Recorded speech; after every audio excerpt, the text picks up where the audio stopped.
कक्षा अष्टम, विषय हिंदी। इस वीडियो लेसन के ट्यूटोरियल में सभी अष्टम के विद्यार्थियों का हार्दिक स्वागत है। आइए आज हम हिंदी वसंत के अंतर्गत वसंत भाग 3 पाठ 13 जहां पहिया है, इस पाठ का अध्ययन कर रहे हैं। इस पाठ के लेखक हैं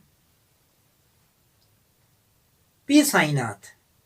तो आइए पाठ का अध्ययन शुरू करते हैं। जहां पहिया है, ये एक साइकिल आंदोलन है जो महिलाओं के द्वारा चलाया गया। एक कहानी के रूप में हम इसको आपको सुनवा रहे हैं और आप बड़ी ही रोचकता से और ध्यानपूर्वक सुनिएगा। ये जो घटना है, ये तमिलनाडु, जो हमारे भारत के दक्षिणी राज्य, समुद्र तटीय राज्य का एक जिला है पुडुकोट्टई, और ये बहुत ही गरीब क्षेत्र माना गया है। और लेखक ने इस क्षेत्र को गरीब की श्रेणी में बताया है। यहाँ की महिलाएं बहुत परेशान थीं, उनको आने जाने का कोई साधन नहीं था। वो अपनी रोजी रोटी के कुछ सरल छोटे छोटे काम जो करने चाहती थीं, उनके लिए भी उनके कोई पास कोई वाहन नहीं था। ऐसे में साइकिल उनके लिए बड़ी ही आवश्यक चीज़ थी। तो उन्होंने मिलकर ग्रामीण क्षेत्रों में सबने मिलकर साइकिल चलाने की योजना बनाई।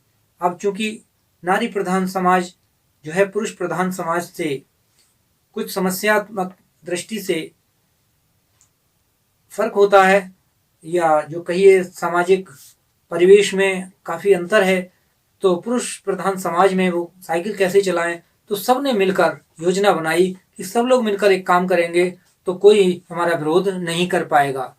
ये योजना उनकी सफल हुई या नहीं, क्या साइकिल आंदोलन उनकी समस्या का समाधान कर सका, इन सब बातों को जानेंगे। और क्या उन्हें साइकिल की व्यवस्था हो पाई, क्या साइकिल को खरीदने के लिए किसी दुकान या कंपनी की व्यवस्था हुई, क्या लेडीज साइकिलें उनके पास उपलब्ध हो पाई या नहीं, ये सब जानकारी, ये सब प्रश्न, इनके समाधान के लिए आइए इस पाठ का अध्ययन शुरू करते हैं। प्रस्तुत पाठ में साइकिल की सवारी की उपयोगिता, रोचकता एवं नारी जीवन की स्वतंत्रता के बारे में प्रकाश डाला गया है। पुरुष प्रधान समाज में नारी जीवन की स्वतंत्रता के बारे में बताया गया है। नारी जीवन की स्वतंत्रता किसी आंदोलन से कम नहीं है। तमिलनाडु की सशक्त महिलाओं ने साइकिल के माध्यम से नारीत्व का परिचय दिया और अपने अपने जीवन को गतिशील बनाया, जिससे उनकी रोजी रोटी का समस्या का समाधान हुआ, साथ ही स्वाभिमान की भी रक्षा हो सकी, उनके समय की बचत हुई और उन्हें आर्थिक लाभ भी होने लगा। आने जाने में जो समय खर्च होता था, किसी वाहन का इंतजार करने में, और पराधीन रहना पड़ता था कि कोई हमें वहाँ तक पहुँचा दे, बस से घर तक या सड़क से घर तक या घर से सड़क तक, या हमें अपने कार्य को करने में बिना किसी वाहन के उन्हें बहुत दिक्कत होती थी, काफ़ी परेशानियाँ होती थीं, समय और धन दोनों ही ज़्यादा खर्च होते थे। इन सब बातों से भी उन्हें छुटकारा मिल पाया। पुडुकोट्टई तमिलनाडु साइकिल चलाना एक सामाजिक आंदोलन है। कुछ अजीब बात है लेकिन चौंकाने वाली नहीं। पुडुकोट्टई जिले की हजारों नव साक्षर ग्रामीण महिलाओं के लिए अब ये आम बात हो गई है। उन्होंने अपने पिछड़ेपन पर लात मार दी, यानी उन्होंने पिछड़ेपन को दूर कर लिया। अपना विरोध व्यक्त करने और उन जंजीरों को तोड़ने का जिनमें वे जकड़े हुए हैं, कोई ना कोई तरीका निकाल ही लेते हैं। कभी कभी ये तरीके अजीबोगरीब हो जाते हैं। भारत के सर्वाधिक गरीब जिलों में एक पुडुकोट्टई जिला है तमिलनाडु का। पिछले दिनों यहाँ ग्रामीण महिलाओं ने अपनी स्वाधीनता और गतिशीलता को व्यक्त करने के लिए प्रतीक के रूप में साइकिल को चुना। उनमें से अधिकांश नव साक्षर थी, थोड़ा पढ़ी लिखी थी। अगर हम 10 वर्ष की उम्र की कम की उम्र की लड़कियों को अलग कर दें तो इसका अर्थ ये होगा कि जो इनसे बड़ी उम्र की हैं, ग्रामीण महिलाओं के 1/4 हिस्से ने, यानी लगभग 25% महिला वर्ग ने साइकिल चलाना सीख लिया है। इन महिलाओं में से 70,000 से भी अधिक महिलाओं ने प्रदर्शन और प्रतियोगिता जैसे सार्वजनिक कार्यक्रमों में बड़े गर्व के साथ नए कौशल का भी प्रदर्शन किया, और उनमें अभी भी साइकिल चलाने की इच्छा जारी है। वहाँ इसके लिए कई प्रशिक्षण शिविर भी चल रहे हैं। ग्रामीण पुडुकोट्टई के मुख्य इलाके में रूढ़िवादी पृष्ठभूमि से आई युवा मुस्लिम लड़कियां साइकिल से अपनी राह पर जाती हुई दिखाई देती हैं। और जमीला बीबी नामक एक युवती ने साइकिल चलाना शुरू किया। उन्होंने मुझसे कहा कि ये मेरा अधिकार है, मैं अब साइकिल से कहीं भी आ जा सकती हूँ और हमें बस का इंतज़ार भी नहीं करना पड़ता। इससे हमें समय की बचत होती है। मुझे पता है कि जब मैंने साइकिल चलाना शुरू किया था तो अनेक लोगों ने मुझे अनेक टिप्पणियाँ की थीं, लोग फब्तियाँ कसते थे, लेकिन मैंने कभी कोई ध्यान नहीं दिया। मैं अपने काम से काम रखती थी। फातिमा एक माध्यमिक स्कूल में पढ़ाती हैं और उन्हें साइकिल चलाने का ऐसा चाव लगा है कि हर शाम आधे घंटे के लिए वह साइकिल किराए पर लेती हैं, क्योंकि उनके पास अभी अपनी साइकिल खरीदने के लिए पैसे तक नहीं हैं। फातिमा ने बताया कि साइकिल चलाने में खास तरह की आज़ादी है और उन्हें किसी पर निर्भर भी नहीं रहना पड़ता, समय की भी बचत होती है और थोड़ी थोड़ी दूर जाने के लिए बस पर आने जाने का जो किराया होता है उसमें भी बचत होती है। जमीला, फातिमा और उनकी मित्र अवकन्नी, इन सब की उम्र 20-22 वर्ष के आसपास रही होगी। इन्होंने सब ने मिलकर अपने समुदाय में युवतियों को साइकिल चलाना सिखाया है। इस जिले की महिलाओं में साइकिल की धूम मची हुई है। इनके प्रशंसकों में हैं महिला खेतर मजदूर, पत्थर खदानों में मजदूरी करने वाली औरतें, गांव में काम करने वाली नर्सें, बालवाड़ी आंगनबाड़ी कार्यकर्त्री, बेशकीमती पत्थरों को तराशने में लगी हुई कुछ महिलाएं और स्कूल की अध्यापिकाएं साइकिल का जमकर इस्तेमाल कर रही हैं। ग्राम सेविकाएं, दोपहर का भोजन पहुंचाने वाली औरतें भी पीछे नहीं हैं। सबसे बड़ी संख्या उन लोगों की है जो अभी अभी नव साक्षर हुई हैं। जिस किसी नव साक्षर अथवा नई नई साइकिल चलाने वाली महिला से मैंने बातचीत की, उसने साइकिल चलाने और अपनी व्यक्तिगत आज़ादी के बीच सीधा संबंध बताया। साइकिल आंदोलन की एक अगुआ का कहना है कि मुख्य बात यह है कि इस आंदोलन ने महिलाओं को बहुत आत्मविश्वास प्रदान किया है। महत्वपूर्ण बात यह भी है कि इसने पुरुषों पर उनकी निर्भरता कम कर दी है। अब हम प्रायः देखते हैं कि कोई भी महिला साइकिल पर 3-4 किलोमीटर तक आसानी से अपनी दूरी तय कर सकती है और कोई भी वस्तु खरीदने बेचने जा सकती है और छोटे छोटे कार्यों को करने में उन्हें साइकिल बहुत ही उपयोगी सिद्ध हो रही है। कभी कभी साथ में उनके अपने बच्चे भी होते हैं। यहाँ तक कि साइकिल से दूसरे स्थानों से सामान ढोने की व्यवस्था भी वह खुद ही कर लेती हैं। यकीन मानिए, जब इन्होंने साइकिल चलाना शुरू किया था तो लोगों ने इन पर जमकर प्रहार किया और उन्होंने इसे झेला। उन पर गंदी गंदी टिप्पणियां की गईं। अरे ये महिला होकर साइकिल चला रही है, अरे राम राम राम। इस प्रकार से अनेक लोगों ने उन पर तरह तरह की टिप्पणियां की और लेकिन धीरे धीरे साइकिल चलाने को सामाजिक स्वीकृति मिल ही गई। इसीलिए महिलाओं ने इसे अपना लिया और चूंकि सब ने मिलकर अपनाया था, इसलिए उनमें एकता की भी शक्ति थी और उनमें आत्मविश्वास और उनकी एकता मेहनत रंग लाई और उनका विश्वास, उनका उद्देश्य अच्छा था। इसीलिए साइकिल उनकी हमसफर बन गई। साइकिल प्रशिक्षण शिविर देखना भी एक असाधारण अनुभव है। किला कुरुचि गांव में सभी साइकिल सीखने वाली महिलाएं रविवार को इकट्ठी हुई थीं। साइकिल चलाने के आंदोलन के समर्थन में ऐसे आवेग देखकर कोई भी हैरान हुए बिना नहीं रह सकेगा। उन्हें इसे सीखना ही है। साइकिल ने इन्हें पुरुषों द्वारा थोपे गए दायरे के अंदर रोजमर्रा की घिसी पिटी हुई चर्चा से बाहर निकलने का रास्ता दिखाया। ये नव साइकिल चालक गाने भी गाती हैं। उन गानों में साइकिल चलाने को प्रोत्साहन दिया गया है। इसमें से एक गाने की पंक्ति का भाव मैं बताता हूँ। ओ बहना आ सीखें साइकिल, घूमे समय के पहिए संग। ओ बहना आ सीखें साइकिल, घूमे पहिए के संग, घूमे समय के पहिए संग। और जिन्हें साइकिल चलाने का प्रशिक्षण मिल चुका है, उनमें से बहुत बड़ी संख्या में साइकिल सीख चुकी महिलाएं अभी नई नई साइकिल सीखने वाली महिलाओं को भरपूर सहयोग देती हैं। उनमें न केवल सीखने सिखाने की इच्छा दिखाई देती है, बल्कि उनके बीच ये उत्साह भी है कि सभी महिलाओं को जल्दी से साइकिल चलाना सीखना आ जाए। उनमें एकता की भावना भी बहुत है, एक दूसरे को सहयोग देने की भावना भी है। 1992 में अंतर्राष्ट्रीय महिला दिवस के बाद जब ये जिला कभी भी पहले जैसा नहीं हो सकता, हैंडल पर झंडियां लगाए, घंटियां बजाते हुए साइकिल पर सवार 1500 महिलाओं ने पुडुकोट्टई में तूफान ला दिया था। महिलाओं को साइकिल चलाने की इस तैयारी ने यहाँ रहने वालों को हक्का बक्का कर दिया। इस सारे मामले पर पुरुषों की क्या राय थी? इसके पक्ष में और साइकिल के मालिक को तो रहना ही था। इस अकेले डीलर के यहाँ लेडीज साइकिल की बिक्री में साल भर के अंदर काफी वृद्धि हुई। माना जा सकता है कि इस आंकड़े को 2 कारणों से कम करके आंका गया। पहली बात तो यह कि ढेर सारी महिलाओं ने जो लेडीज साइकिल का इंतजार नहीं कर सकती थी, जेंट्स साइकिल ही खरीदने लगी। दूसरे, उस डीलर ने बड़ी सतर्कता के साथ मुझे ये जानकारी दी थी। उसे लगा कि मैं बिक्री कर विभाग का कोई आदमी हूँ, कहीं कोई इनकम टैक्स का तो कोई बखेड़ा नहीं है।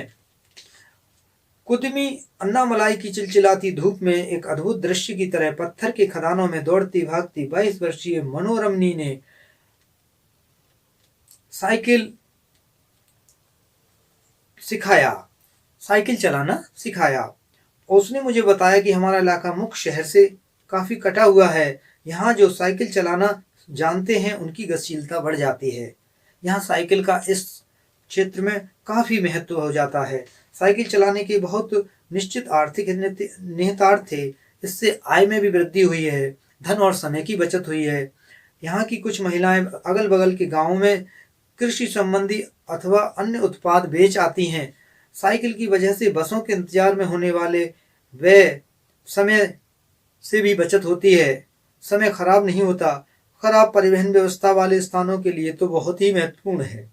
दूसरे, इससे इन्हें इतना समय मिल जाता है कि वे अपने सामान बेचने पर ज़्यादा ध्यान केंद्रित कर पाती हैं। तीसरा यह कि वह अधिक इलाकों में जा पाती हैं। अंतिम बात यह है कि अगर आप चाहें तो इससे आराम करने का भी काफ़ी समय मिल सकता है। यानी साइकिल से उन्हें कई प्रकार के लाभ हुए हैं। धन की बचत, समय की बचत, आने जाने में सुगमता और अपनी वस्तुओं को लाने ले जाने में छोटे छोटे रोजी रोटी के साधन जैसे साग सब्जी बेचना और अपने आसपास के गांव में कोई वस्तु आदि बेचने का कार्य करने वाली महिलाओं को भी इसमें बड़ी आसानी हुई। तो वह साइकिल से अपनी ये चीज़ों का एक स्थान से दूसरे स्थान पर लाने ले जाने का कार्य करने लगी। जिन छोटे उत्पादकों को बसों का इंतजार करना पड़ता था, बस स्टॉप तक पहुंचने के लिए भी पिता, भाई, पति या बेटों पर निर्भर रहना पड़ता था और वो अपना सामान बेचने के लिए कुछ गिने चुने गांवों तक ही जा पाती थीं। कुछ को तो पैदल ही चलना पड़ता था और इससे बहुत अधिक श्रम और समय की बचत अब साइकिल के कारण होने लगी। जिनके पास साइकिल नहीं है वे अब भी पैदल ही जाती हैं। फिर उन्हें बच्चों की देखभाल के लिए या पीने का पानी लाने जैसे घरेलू कामों को करने के लिए घर भी जल्दी भागकर पहुंचना पड़ता था। परंतु अब साइकिलें होने से ये सारा काम बिना किसी दिक्कत के हो जाता है। इसका अर्थ ये हुआ कि अब आप किसी भी सुनसान रास्ते पर देख सकते हैं कि कोई भी युवा माँ साइकिल पर आगे अपने बच्चे को बैठाए पीछे कैरियर पर सामान लादे चली जा रही है। वह अपने साथ पानी से भरे 2 या 3 बर्तन लिए अपने घर या काम पर आती जाती देखी जा सकती हैं। अन्य पहलुओं से ज़्यादा आर्थिक पहलू पर ही बल देना गलत होगा। साइकिल प्रशिक्षण से महिलाओं के अंदर आत्मसम्मान की भावना भी बढ़ी है। ये भी अति महत्वपूर्ण बात है। फातिमा का क्या कहना है? फातिमा का कहना है कि भाई बेशक ये मामला केवल आर्थिक नहीं है। फातिमा ने इस तरह ये कहा जैसे मुझे लगा कि मैं कितनी मूर्खतापूर्ण ढंग से सोच रहा था। उसने कहा कि साइकिल चलाने से मेरी कौन सी कमाई होती है, मैं तो पैसे ही गंवाती हूँ। मेरे पास इतने पैसे नहीं हैं कि साइकिल भी खरीद सकूँ, इसलिए मैं शाम को साइकिल किराए पर ले लेती हूँ और ताकि मैं आज़ादी और खुशहाली का अनुभव कर सकूँ। पुडुकोट्टई गांव से पहले मैंने इस विनम्र सवारी के बारे में कभी इस तरह सोचा ही नहीं था। मैंने कभी साइकिल को आज़ादी का प्रतीक नहीं माना था, एक महिला ने बताया। लोगों के लिए ये समझना बड़ा ही कठिन है। ग्रामीण महिलाओं के लिए ये कितनी बड़ी उपज है, कितनी बड़ी चीज़ है। इसके लिए तो ये हवाई जहाज उड़ाने जैसी उपलब्धि है। उस समय साइकिल का इतना अधिक महत्व था कि जैसे आज व्यक्ति कोई कार खरीदता है तो उसे कितनी खुशी होती है, ऐसे ही उस समय साइकिल मिल जाना उनके लिए बहुत बड़ी उपलब्धि थी, बहुत बड़ा गिफ्ट था। लोग इस पर हंस सकते हैं, लेकिन यहाँ की औरतें ही इसे समझ सकती हैं कि ये उनके लिए बहुत ही महत्वपूर्ण चीज़ है। जो पुरुष इसका विरोध करते हैं वे जाएं और टहलें, क्योंकि जब साइकिल चलाने की बात आती है तो वे महिलाओं की बराबरी कर ही नहीं सकते। इस प्रकार से ये पाठ आपका पूर्ण होता है।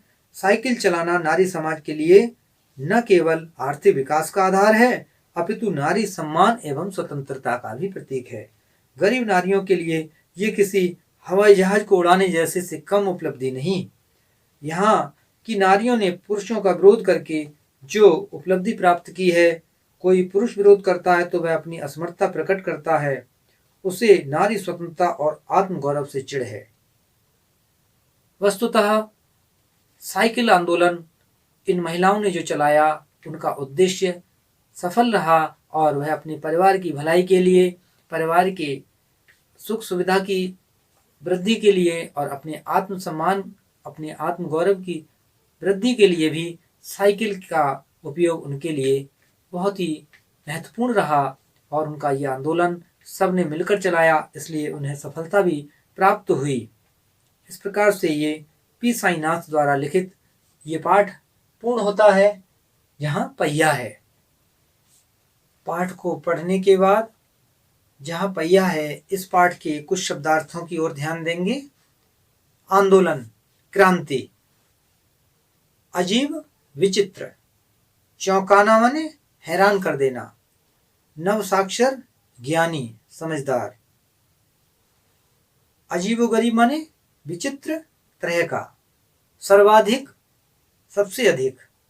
प्रदर्शन करना माने दिखाना, दिखावा करना। प्रतियोगिता यानी स्पर्धा। पृष्ठभूमि, आधार। यकीन करना, यकीन उर्दू का शब्द है, यकीन विश्वास।